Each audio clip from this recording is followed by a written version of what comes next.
Hello दोस्तों, आज मैं बात करने वाला हूँ एक landmark judgement of supreme court, ठीक है, ऑन SC/ST एक्ट।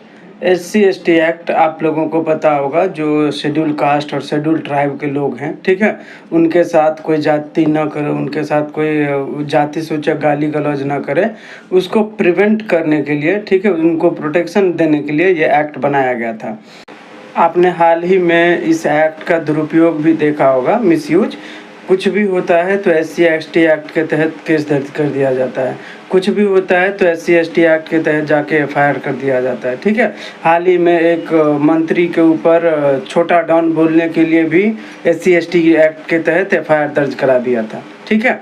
तो कोई भी मामला SC/ST एक्ट में तब फॉल होगा जब कुछ क्राइटेरिया फुलफिल होते हैं, ठीक है। वो क्राइटेरिया क्या हैं? बहुत सारे केस में ऑनरेबल सुप्रीम कोर्ट ने कहा है कि कोई भी प्राइवेट इंडिविजुअल, ठीक है, किसी जैसे मान के चलिए कोई बंदा है SC/ST एक्ट का, ठीक है, और मैं हूँ, अगर मैं उनको प्राइवेटली ऐसे ही दोस्ती यारी में उनको कुछ ऐसे जाति सूचक शब्द बोल दिए, ठीक है, तो वो SC/ST एक्ट के तहत अपराध नहीं माना जाएगा, ठीक है। अपराध होने के लिए दो चीज़ ज़रूरी है। सबसे पहला ये कि आपका इंटेंशन सामने वाले को लज्जित करना या उनको अपमानित करना हो, और दूसरा वो पब्लिक प्लेस में होना चाहिए, ठीक है।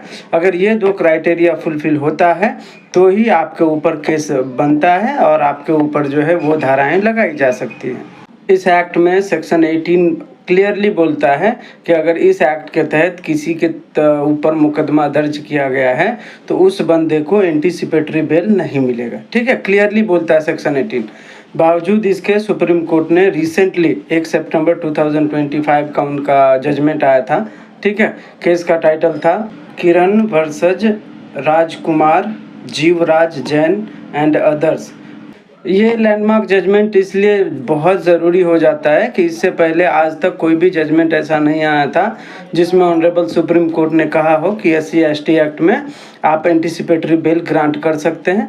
लेकिन इस केस से सुप्रीम कोर्ट ने एंटीसिपेटरी बेल का जो प्रावधान है वो लागू कर दिया है SC/ST एक्ट के लिए, लेकिन उन मामलों में जहाँ पे FIR में सामने वाले के खिलाफ कोई अपराध नहीं बन रहा हो या वो मामला झूठा हो, ठीक है। उम्मीद है आपको ये पूरा प्रकरण समझाने में मैं सफल रहा हूँ। अगर ऐसा है तो वीडियो को लाइक करें, शेयर करें, सब्सक्राइब करें। धन्यवाद।